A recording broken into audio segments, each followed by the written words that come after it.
Sydney, you know, and obviously that reigning champs. Yeah. When you go into them knowing in a couple of weeks' time you're another top teams that come as well, do you block it up a little bit and say, well, we'll win a certain number of games in this block and set up our season?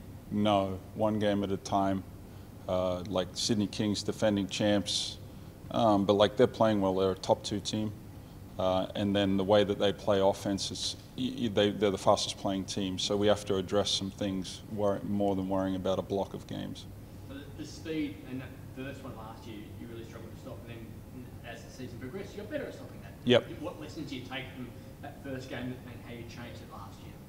I thought I was really smart in the first game, and that was on me. The way we approached our defensive transition in that game was way different to what we normally did, and that did not work so well. So we've stuck with the way that we've always done it. We had success in the other 2 games. Do you have to play differently against them compared to other teams? No, like if we truly believe in who we are and what we're about, it's just going to come down to which team executes their style of play better on the night.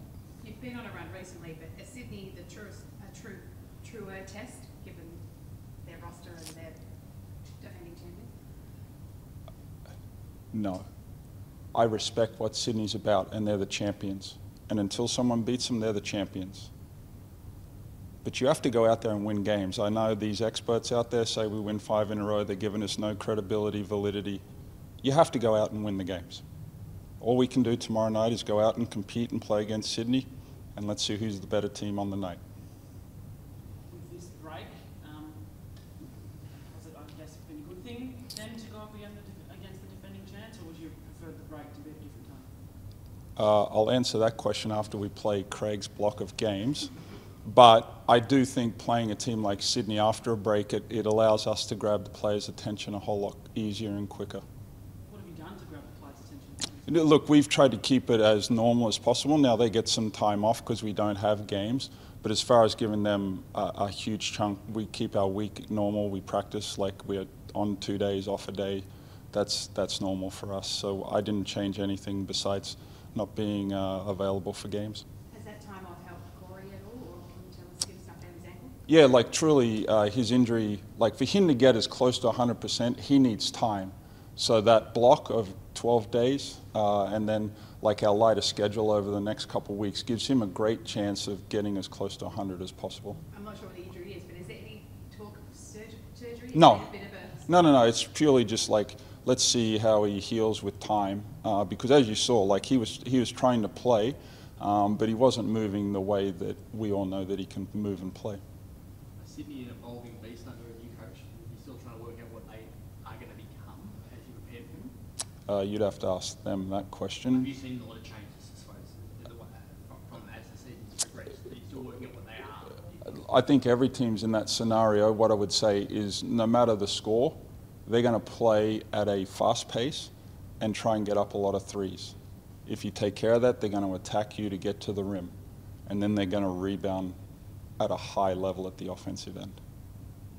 Saw my Hits international scout. You're constantly getting scouts at training games and stuff like that. From a club perspective, how big is it this year having NBA people just constantly filing through and getting the exposure that you're getting as a result of that, do you feel? It means we're doing something right, that all of these people are filing through. Obviously Alex gets a lot of attention, but then I do think we have other members, young members, older members that have been veterans in international play. It just gives them the opportunity to be revisited with. So I would say everyone's a winner when those guys shuffle through your organization. Does it feel like training might go up a cog when they're watching, you know, knowing that there's other blokes as well as opposed to Alex who will be hoping that they can do something that makes them go, yeah, that kid's got some talent? I would say from the inexperienced guys, there's probably that like little extra boost when they walk in and see that. But for veterans, there's a reason that they're successful at this level. They don't need external motivation. Do you think that Alex is now just accustomed to having someone there all the time? Is he handling that part of it well, do you think?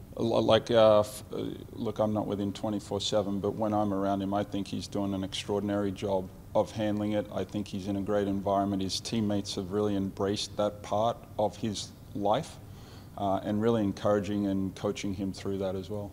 Couldn't be easy. Like when you're constantly looking over and seeing people who judging your future? Like, do you marvel at what he's actually mentally getting through to that even? Absolutely. Like, I try to check in with him as often as possible to make sure I can do something to help him through this. But I do think having his parents here, having his brother gone through it, brings a little ease to it.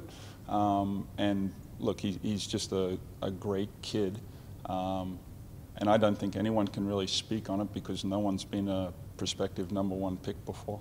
Do you interact with these guys, or is that Danny's job to chat to them when they're here? Oh no, like I chat with them. I have opinions. How do you find having them around so much? I guess that, does it change anything for you, the way you coach and what you say to the players?